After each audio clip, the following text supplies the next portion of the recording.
If we had known what was waiting for us in Spain, we probably would be stayed home, ordered pizza, and pretended to be adventurous from the safety of our couches. But no.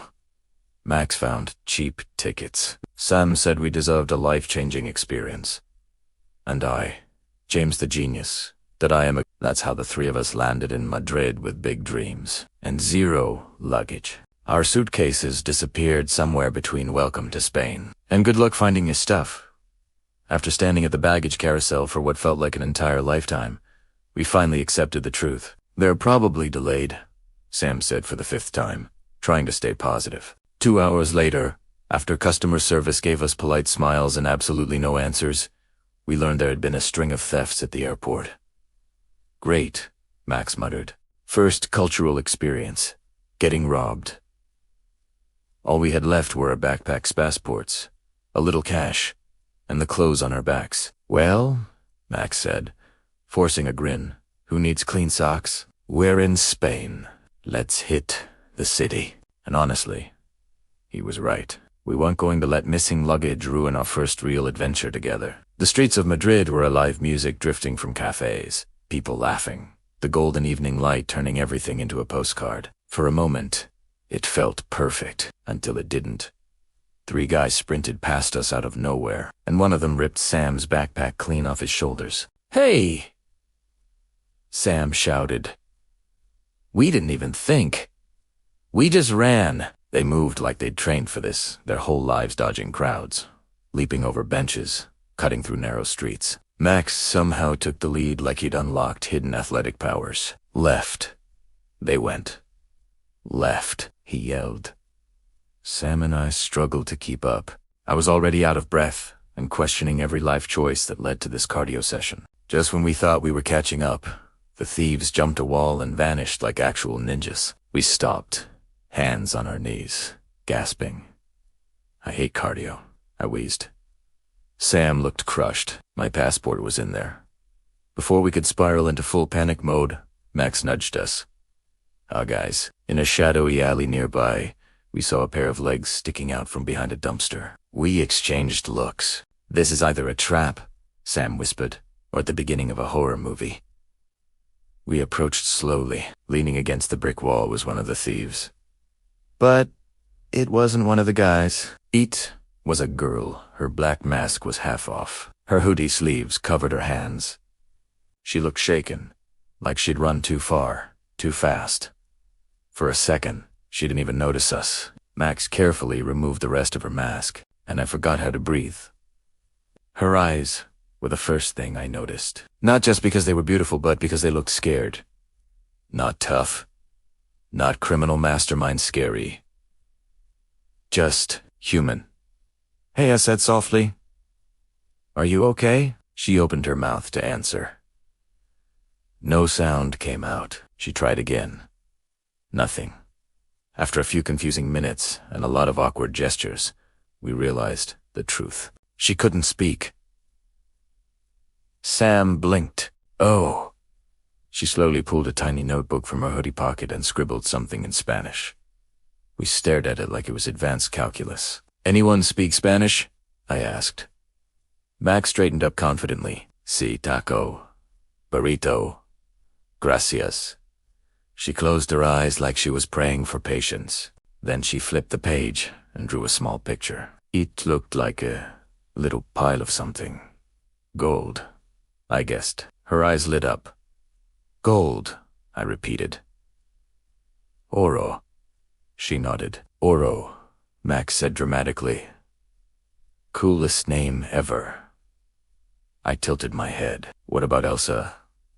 She hesitated for a second, then smiled, and that smile hit differently. It wasn't flashy or flirty. It was shy, careful, like she wasn't used to kindness. We should have walked away. She had been with a group that robbed us, but standing there, watching her hug her notebook to her chest like it was the only thing she owned, leaving didn't feel right. So we didn't. We bought the cheapest sandwiches we could find from a nearby stand and shared them with her on the curb. Max tried using exaggerated hand gestures to tell jokes. Sam slowly relaxed, and Elsora laughed silently, her shoulders shaking as she covered her mouth. It felt strangely normal, like we'd known her longer than an hour. As night fell, the city transformed. Neon lights flickered on, music pulsed through the streets. Adventure called. We ended up outside a lively club. This, Max announced, is where we reinvent ourselves. Sam immediately looked terrified. You see, Sam has history. 2nd grade. A bouquet of flowers. A very loud rejection. Ever since then, talking to girls has been his personal Everest. Tonight, Max declared, throwing an arm around him. We fixed that.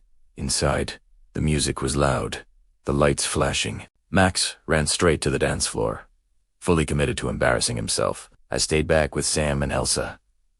At one point, a confident girl approached us. She was friendly, laughing easily. Max somehow convinced her to dance with Sam just to help him loosen up. Meanwhile, I turned to Elsa. Why were you with them? I asked gently. She hesitated. Then she made a small motion with her hands like someone pushing her forward. They forced you. A tiny nod. Something tightened in my chest. She wasn't a villain. She was stuck. Before I could say anything else, chaos exploded. The girl leaned in to give Sam a quick kiss on the cheek, just a sweet, harmless moment. Out of nowhere, a huge guy stormed forward and shoved Sam back hard. Hey, Max shouted. Music screeched to a stop. Voices rose, say.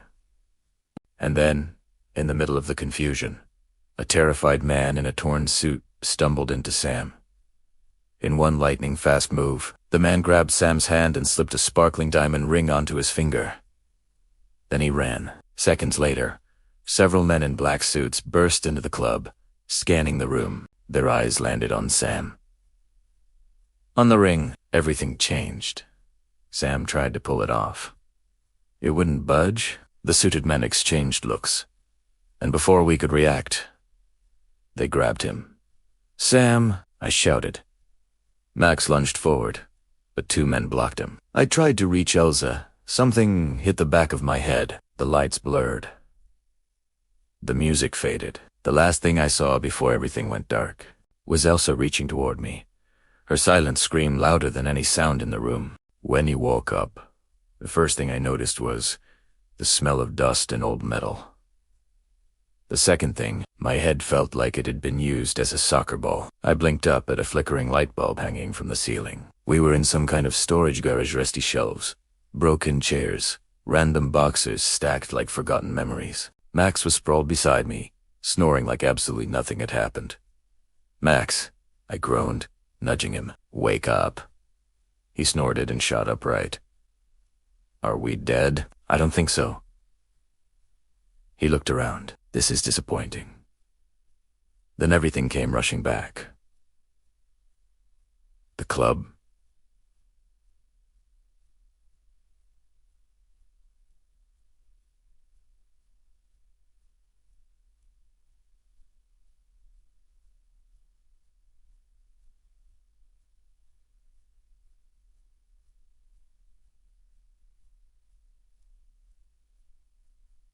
The men in suits. Sam. I sat up so fast the room spun. Where's Sam? Max's joking expression vanished. He checked his pockets. Phone's gone. Wallet's gone. Dignity? Also gone. I checked mine. Empty. Except there was something folded in my jeans. Wait, I said, pulling it out. I've got something. It was a small ticket. Thick paper, fancy lettering marks, leaned in. Please tell me that's a concert pass, and not a ransom note. I read the name. Printed across it, El Toro Loco. Max blinked. That sounds like either a wrestler or a villain. A soft movement came from the corner. Elsa. She was sitting against the wall, knees pulled to her chest. Her eyes met mine immediately. Relief flickering across her face when she saw I was awake. You okay?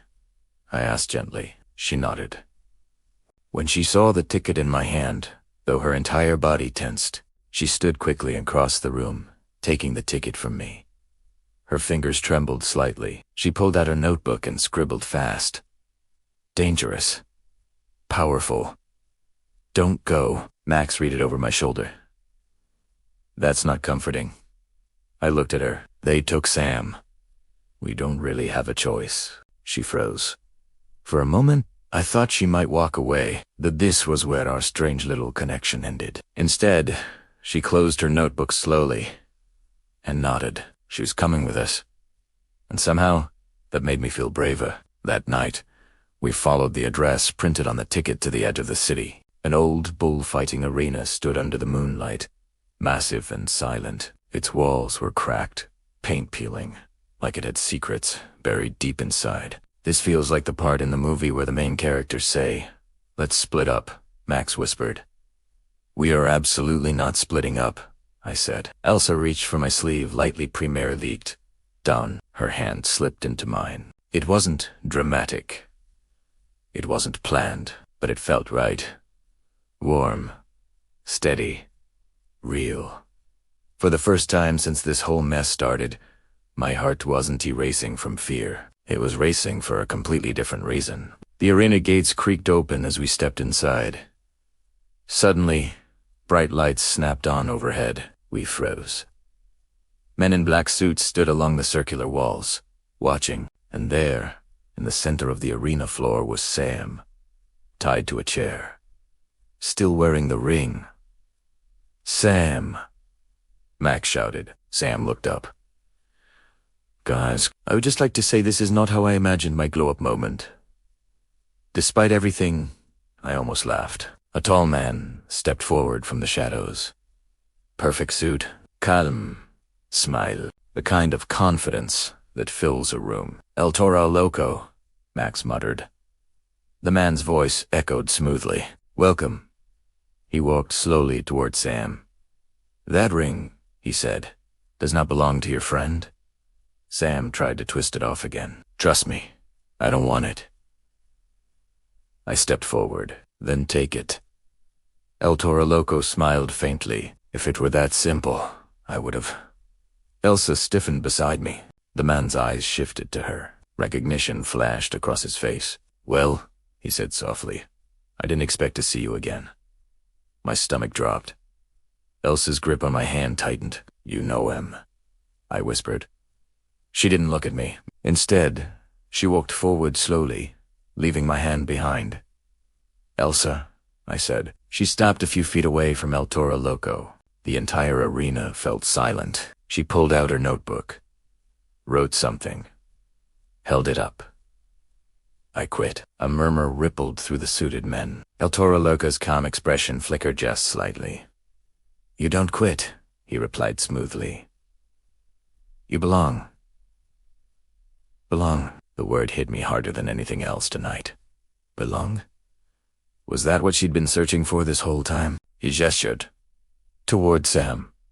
"Return what is mine, and your friends walk away." "I don't even know what it is." Sam yelled. As if on cue, the ring began to glow faintly under the stadium lights. We all stared at it. Max blinked. "Okay, that's new." The ground beneath Sam's chair started to vibrate. A low rumbling sound echoed through the arena. "Il Toro Loco," one of the men said nervously. "It's activating." "Impossible," he muttered. The arena floor beneath Sam cracked. A circular outline formed around his chair. Guys," Sam squeaked. The ground split open. A hidden chamber revealed itself. Below dark, endless. Wind rushed upward, whipping dust into the air. "James!" Sam shouted. Without thinking, I ran forward. Guards moved to block me, but Elsa suddenly stepped between us. She threw something small at the ground near El Toro Loco's feet. A key. It slid across the sand.